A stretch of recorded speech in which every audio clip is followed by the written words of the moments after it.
नमस्कार, KP news 24/7 में आपका स्वागत है। मैं हूं आयुषी विजयवर्गीय आपके साथ।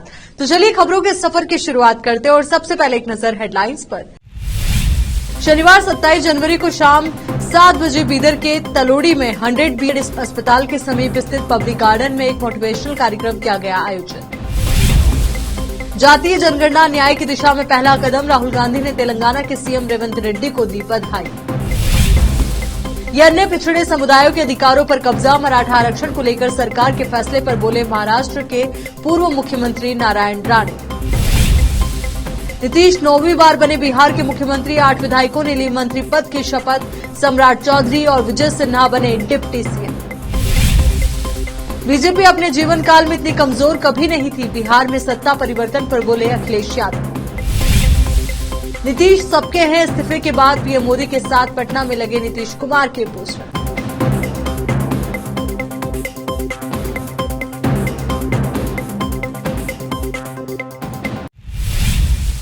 अब देखते हैं समाचार विस्तार से। शनिवार 27 जनवरी को शाम 7 बजे बीदर के तलोड़ी में 100 बेड अस्पताल के समीप स्थित पब्लिक गार्डन में एक मोटिवेशनल कार्यक्रम आयोजित किया गया। इस कार्यक्रम के मुख्य मोटिवेशनल स्पीकर्स मौलाना हुजैफा वस्तानवी और मुनव्वर जमा ने उपस्थित होकर मोटिवेशनल स्पीच दी। इस कार्यक्रम का उद्देश्य युवाओं में शैक्षणिक जागरूकता पैदा करने और छात्रों के परिवारजनों को शिक्षा का महत्व समझाना था। इस अवसर पर कर्नाटक के cabinet minister for municipal administration and हज रहीम खान, शाहीन शिक्षण संस्थान के संस्थापक डॉक्टर अब्दुल कदीर, बीदर सीएमसी के चेयरमैन मोहम्मद गौस, मोहम्मद फैयाज, एचकेजी मुख्य अतिथि थे। इस कार्यक्रम के ऑर्गेनाइजर मौलाना गुलाम याजदानी थे। इस अवसर पर मोटिवेशनल स्पीकर्स और अतिथियों का सम्मान किया गया। इस कार्यक्रम में भारी संख्या में पुरुष, महिलाएं और युवा उपस्थित थे। इस अवसर पर इस कार्यक्रम के ऑर्गेनाइजर मौलाना गुलाम याजदानी ने सभी अतिथियों का स्वागत किया और इस कार्यक्रम के आयोजन के संबंध में बताया। इस अवसर पर दोनों प्रसिद्ध मोटिवेशनल स्पीकर्स मौलाना हुजैफा वस्तानवी और मुनव्वर जमा ने संबोधित किया और युवाओं को शिक्षा और अन्य विषयों पर बात करके जागरूक किया। केपी न्यूज के संवाददाता असलम खान और कैमरामैन पप्पू राज की कवरेज। लुत्फ अंदोज होने में मजा आएगा। बहरहाल तो ये है इंसानियत की हकीकी तारीख जो हमें स्कूलों में नहीं पढ़ाई जाती, जो हमें किताबों में नहीं बताई जाती है। तो हमें सबसे पहले अपनी हिस्ट्री और अपनी तारीख को जानने की जरूरत है कि हम कौन हैं, हमारी हकीकत क्या है, हम क्यों आए हैं और हमें यहाँ से जाने के बाद हमारा क्या हश्र होने वाला है, हम क्या करेंगे तो क्या होगा और क्या नहीं करने से हमारे साथ क्या नहीं होने वाला है। इसीलिए मैंने कुरान करीम की आयत करीमा पढ़ी। कुरान करीम में अल्लाह फरमाते हैं, लैसल बिर्र अन तुवल्लू वुजूहकुम क़िबल अल-मशरिक़ि वल-मग़रिबि वलकिन्नल बिर्र मन आमन बिल्लाहि वल यौमिल आखिर वल मलाइकति वल किताबि वन नबिय्यीन।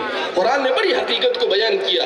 दरअसल हुआ ये कि मदीने मुनव्वरा में आने के बाद जब इस्लाम मजबूत होने लगा तो छोटी छोटी बातें उठाकर यहूद और नसारा ये इस्लाम की क्रिटिसाइज करने लगे, इस्लाम को बदनाम करना और इस्लाम को नीचा दिखाने की कोशिश करने लगे। अब मुसलमानों ने जब काबतुल्लाह का रुख कर नमाज पढ़ना शुरू किया तो यहूदी और नसारा कहने लगे, मैं देख रहा हूं हर जगह कहीं भी जाएं तो मैं इस बात को मैं साफ आपके इल्म में ले आना चाहता हूं। जब मर्यादा पुरुषोत्तम श्री राम जी रावण का इंतकाल हो रहा था, आप लोग शायद नहीं जानते, रावण के पास जबरदस्त इल्म था, नॉलेजेबल पर्सन था, खूब इल्म था।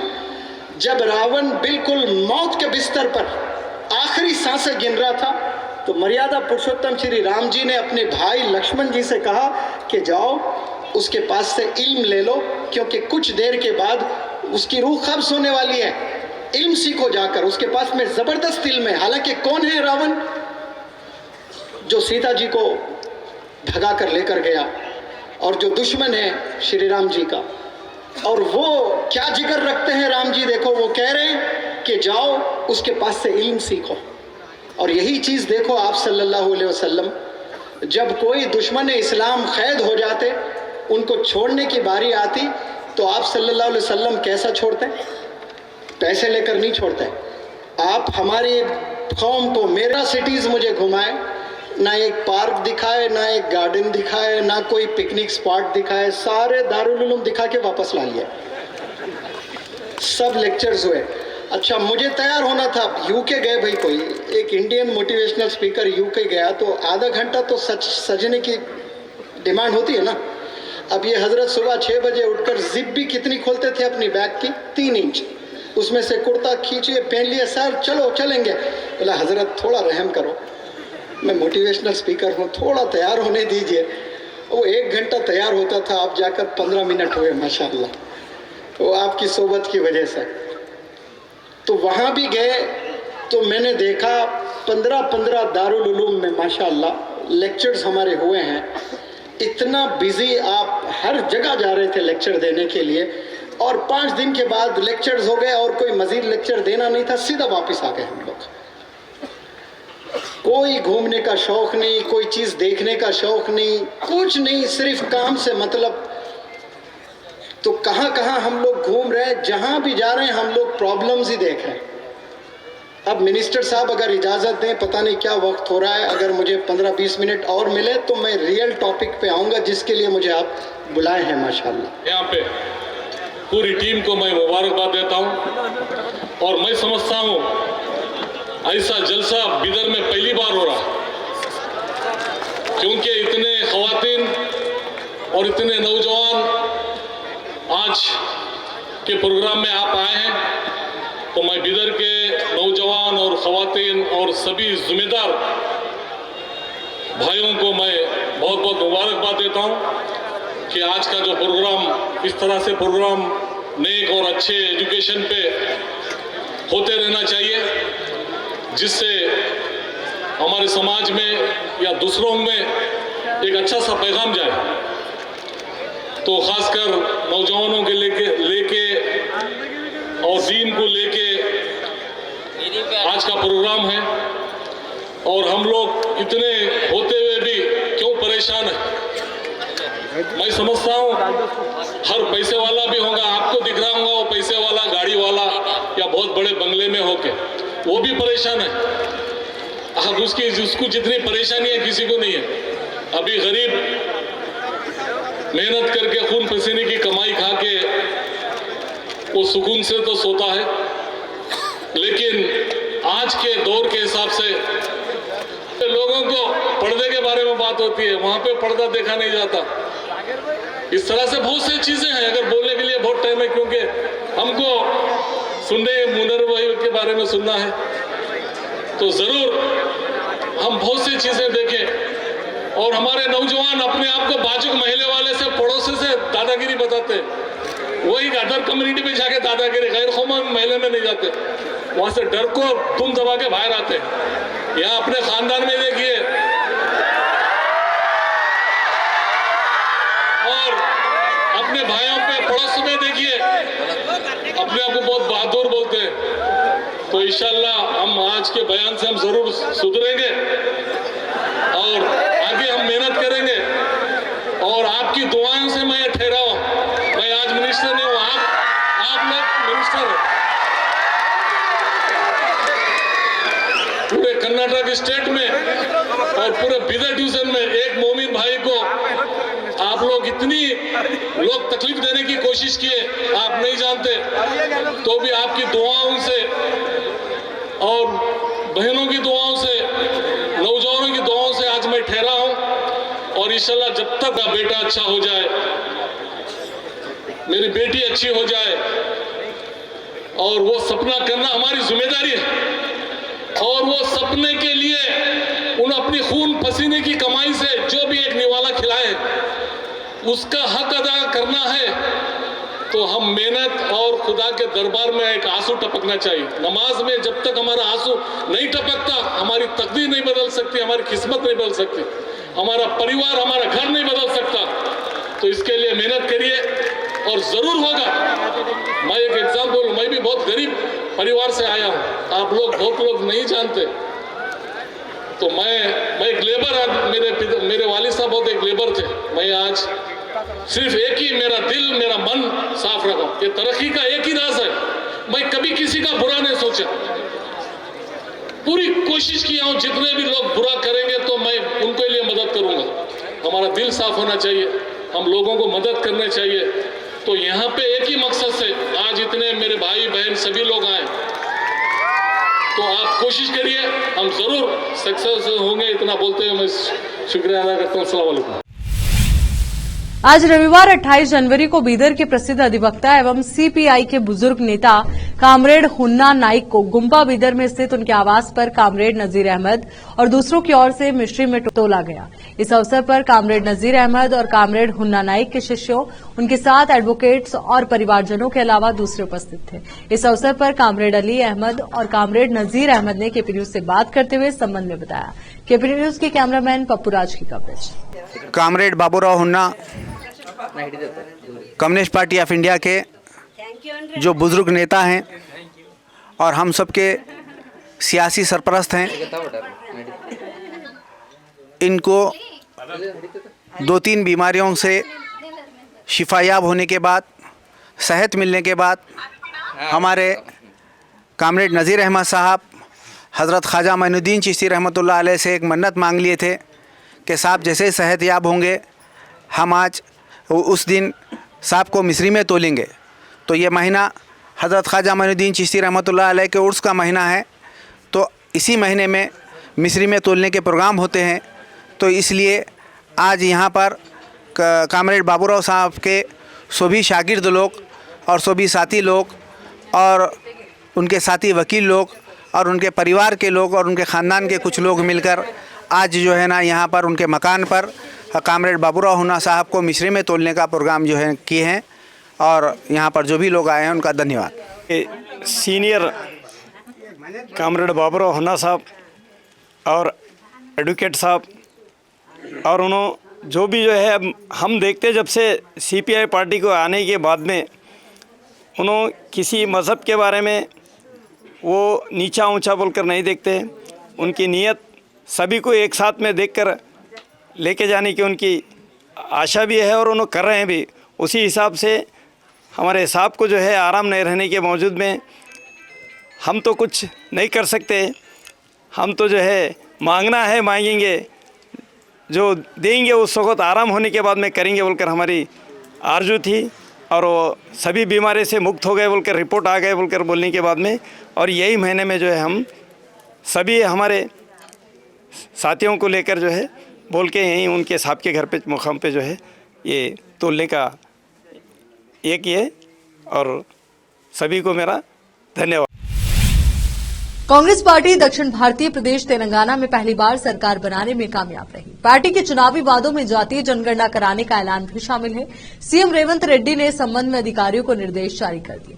ताजा घटनाक्रम में कांग्रेस सांसद राहुल गांधी ने इस फैसले के लिए तेलंगाना के मुख्यमंत्री को बधाई दी। उन्होंने कहा कि जातीय जनगणना वंचित तबकों को इंसाफ दिलाने की दिशा में पहला कदम है। उन्होंने कहा कि तेलंगाना में जातीय जनगणना की घोषणा न्याय की तरफ उठाया गया पहला कदम है। सरकार इसके लिए बधाई की पात्र है। उन्होंने कहा कि देश की समृद्धि में समाज के हर वर्ग की समान भागीदारी सुनिश्चित कराने का एकमात्र तरीका जातीय जनगणना है। सोशल मीडिया प्लेटफॉर्म एक्स पर रविवार को एक पोस्ट कर राहुल गांधी ने कहा कि किसी भी समाज के सामाजिक और आर्थिक सेहत को जाने बिना उसके लिए उचित योजना बनाना असंभव है। जातीय जनगणना समाज के हर वर्ग की न्याय संगत भागीदारी और देश की समृद्धि सुनिश्चित करने का एकमात्र तरीका है। उन्होंने कहा न्याय की दिशा में पहला कदम उठाने के लिए मुख्यमंत्री रेवंत रेड्डी और तेलंगाना सरकार को बधाई। महाराष्ट्र के पूर्व मुख्यमंत्री नारायण राणे ने रविवार कहा कि वो आरक्षण मिलने तक अन्य पिछड़ा वर्ग ओबीसी के सभी लाभ मराठाओं को देने के राज्य सरकार के फैसले से सहमत नहीं है। उन्होंने कहा कि अन्य पिछड़े समुदायों के अधिकारों पर कब्जा होगा और इससे राज्य में अशांति पैदा हो सकती है। सामाजिक कार्यकर्ता मनोज जरांगे के नेतृत्व में चल रहा मराठा आरक्षण आंदोलन शनिवार को खत्म हो गया। मुख्यमंत्री एकनाथ शिंदे की मौजूदगी में उन्होंने अपना अनशन खत्म कर दिया। इस दौरान शिंदे ने अपने संबोधन में कहा कि मैंने जो वादा किया था वो निभाया है। जरांगे के साथ बातचीत के बाद सरकार ने एक मसौदा अधिसूचना जारी की जिसमें कहा गया कि अधिसूचना उन पर लागू होगी जिनके पास दिखाने के लिए रिकॉर्ड है कि वो कुनबी समुदाय से हैं। एक मराठा व्यक्ति के रक्त संबंधियों को भी कुनबी के रूप में मान्यता दी जाएगी। केंद्रीय मंत्री राणे ने सोशल मीडिया प्लेटफॉर्म एक्स पर एक पोस्ट की जिसमें उन्होंने कहा कि वो राज्य सरकार के फैसले और आरक्षण को लेकर मराठा समुदाय को दिए गए आश्वासन से सहमत नहीं है। उन्होंने कहा इससे मराठा समुदाय को नुकसान होगा जिसकी ऐतिहासिक विरासत है और यह अन्य पिछड़े समुदायों के अधिकारों पर कब्जा होगा। राणे ने कहा कि इससे राज्य में अशांति पैदा हो सकती है। उन्होंने कहा कि वो सोमवार को भी इस मुद्दे पर बात करेंगे। यहाँ रुक रहे एक छोटे से ब्रेक के लिए, जल्द हाजिर होंगे।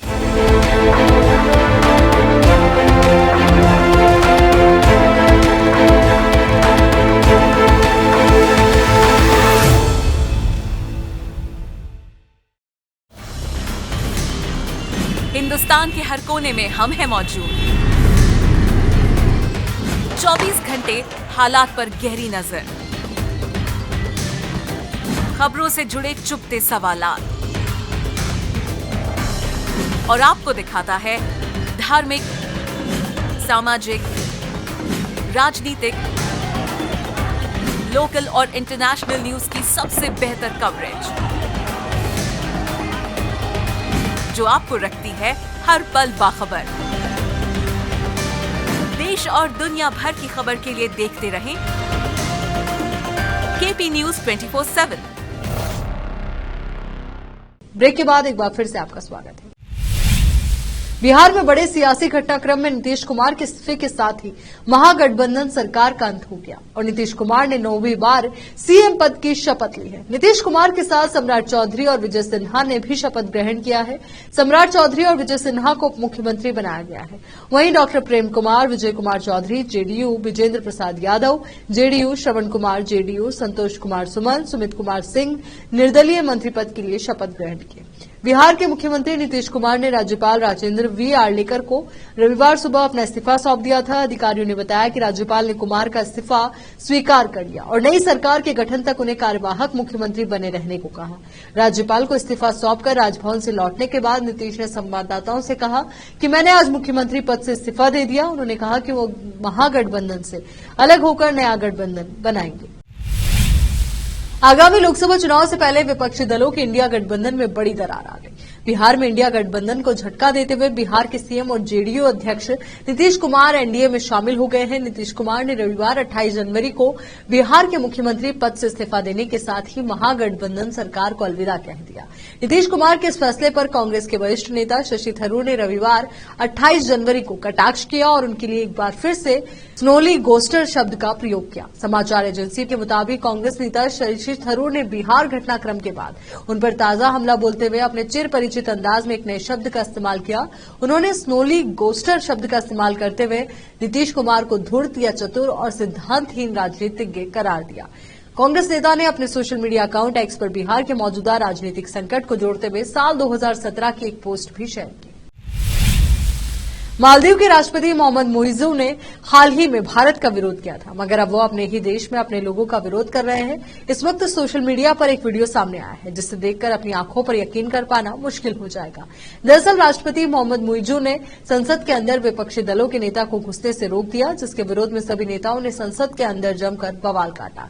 बात यही नहीं थमी, संसद में धक्का मुक्की करते हुए देखा जा सकता है। फिलहाल सदन की कार्यवाही को रोक दिया गया है। बिहार में नीतीश कुमार समेत 9 नेता शपथ लेने के लिए पहुंचे। इनमें 3 बीजेपी के नेता, 3 जेडीयू नेता और एक हम और एक निर्दलीय नेता शामिल रहे। नीतीश कुमार के इंडिया गठबंधन से अलग होने के बाद इंडिया गठबंधन के घटक दलों ने बीजेपी और नीतीश कुमार पर निशाना साधा। उत्तर प्रदेश के पूर्व मुख्यमंत्री अखिलेश यादव ने सोशल मीडिया साइट एक्स पर लिखा कि भाजपा अपने जीवन काल में इतनी कमजोर कभी नहीं थी जितनी आज हो गई। आज विश्वासघात का नया कीर्तिमान बना है। जनता इसका करारा जवाब देगी। कोई आप पर विश्वास न करे। एक व्यक्ति के रूप में किसी की इससे बड़ी हार और कुछ नहीं हो सकती। हरियाणा के जिंद में आम आदमी पार्टी आपके राष्ट्रीय संयोजक और दिल्ली के मुख्यमंत्री अरविंद केजरीवाल और पंजाब के सीएम भगवंत मान ने एक रैली को संबोधित किया। सीएम अरविंद केजरीवाल ने कहा कि हरियाणा का बेटा हूं, हरियाणा का खून है, मेरे अंदर है। मुझे हरियाणा वालों को डराने की कोशिश मत करना। मैं आज घोषणा करना चाहता हूं, 140 करोड़ देशवासियों की तरफ से मेरी 5 मांगे हैं। आप मेरी 5 मांगे पूरी कर दो, मैं राजनीति छोड़ दूंगा। सीएम केजरीवाल की 5 मांगों में देश की शिक्षा व्यवस्था ठीक कर दो, सबके लिए समान शिक्षा कर दो, सबके लिए अच्छे इलाज का इंतजाम कर दो जैसे दिल्ली में किया, महंगाई कम कर दो जो दिल्ली पंजाब में हमने करके दिखाई, हर हाथ हर युवा को रोजगार दो, गरीबों को फ्री बिजली करो, सबको 24 घंटे बिजली दो शामिल है। सीएम अरविंद केजरीवाल ने कहा कि पंजाब और दिल्ली वालों के भी 0 बिजली बिल आते हैं, तो हरियाणा वालों ने क्या कसूर किया है? क्या ये कांग्रेस कर सकती है, भाजपा कर सकती है, जेजेपी कर सकती है? मैं पढ़ा लिखा इंजीनियर हूं, डिग्री भी है असली है, 24 घंटे फ्री बिजली दूंगा, पढ़े लिखों को वोट देना। यहां रुक रहे एक छोटे से ब्रेक के लिए, फौरन लौटेंगे।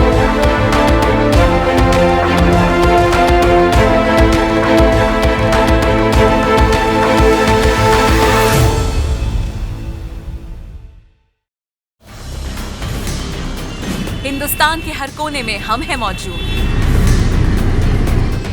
24 घंटे हालात पर गहरी नजर, खबरों से जुड़े चुपते सवालात और आपको दिखाता है धार्मिक, सामाजिक, राजनीतिक, लोकल और इंटरनेशनल न्यूज की सबसे बेहतर कवरेज जो आपको रखती है हर पल बाखबर। देश और दुनिया भर की खबर के लिए देखते रहें केपी न्यूज 24/7। ब्रेक के बाद बढ़ते आगे। बिहार के मुख्यमंत्री पद से इस्तीफा देने के बाद बिहार में चल रहा ये राजनीतिक सस्पेंस खत्म हो गया। अब पटना में सीएम हाउस के बाहर पीएम मोदी की फोटो के साथ नीतीश कुमार के पोस्टर भी लग गए। पोस्टर पर लिखा है, नीतीश सबके हैं। आपको बता दें कि भाजपा के नेतृत्व वाली एनडीए पार्टी में नीतीश कुमार ने वापसी कर ली है। नीतीश कुमार ने गठबंधन से भी अपना नाता तोड़ लिया। कांग्रेस के अध्यक्ष मल्लिकार्जुन खड़गे ने पीएम नरेंद्र मोदी पर निशाना साधते हुए कहा कि वो भगवान विष्णु के 11वें अवतार बनने की कोशिश कर रहे हैं। एक दिन के दौरे पर उत्तराखंड की राजधानी देहरादून पहुंचे कांग्रेस अध्यक्ष मल्लिकार्जुन खड़गे का कांग्रेसियों ने भव्य स्वागत किया। कांग्रेस अध्यक्ष ने बन्नू ग्राउंड में कांग्रेस कार्यकर्ता सम्मेलन को संबोधित किया। खड़गे ने इसके साथ ही बन्नू ग्राउंड से ही लोकसभा चुनाव 2024 के लिए हुंकार भरी। खड़गे ने कहा कि भाजपा की तानाशाही से कांग्रेस डरने वाली नहीं है। जनसभा में हजारों की तादाद में कांग्रेस कार्यकर्ताओं ने शिरकत की है। कांग्रेस के इस कार्यक्रम में पूर्व मुख्यमंत्री हरीश रावत, कांग्रेस प्रदेशाध्यक्ष करण माहरा, नेता प्रतिपक्ष यशपाल आर्य, पूर्व पीसीसी अध्यक्ष प्रीतम सिंह समेत तमाम वरिष्ठ नेता मौजूद रहे।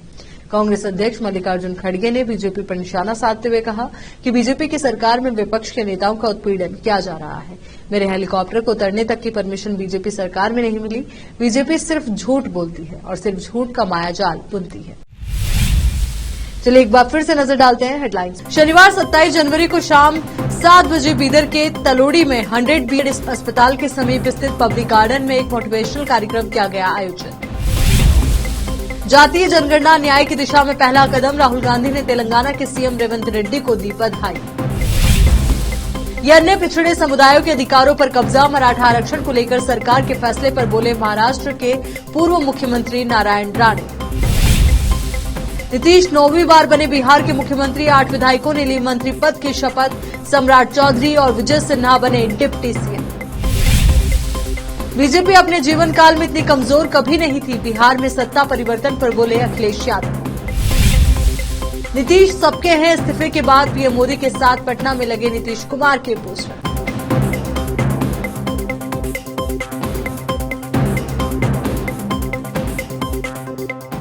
केपी न्यूज के इस बुलेटिन में फिलहाल के लिए इतना ही। देश और दुनिया से जुड़ी तमाम ताजा खबरों के लिए आप बने रहिए केपी न्यूज 24/7 के साथ। धन्यवाद।